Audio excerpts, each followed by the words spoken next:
வணக்கம். இந்த தொகுப்பில் நாம் பறக்கும் மூலிகையை பற்றி இந்த தொகுப்பில் பார்ப்போம். இறைவன் படைத்த தாவரங்களில் ஒன்று அதிசய படைப்பு இந்த பறக்கும் செடி. இதனை இலை பூச்சி என்று அழைப்பார்கள்.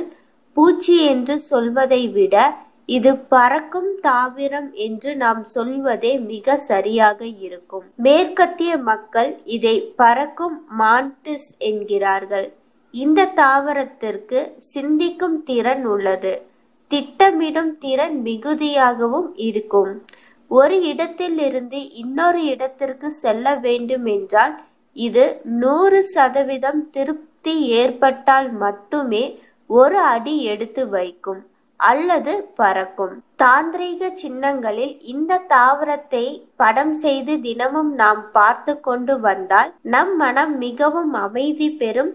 சிந்தான சக்தி, கற்பன சக்தி, தியான நிலை, திட்டமிடும் திறன் பெறலாம் என்று தாந்திரீக சாஸ்திரத்தில் கூறப்படுகிறது. நன்றி.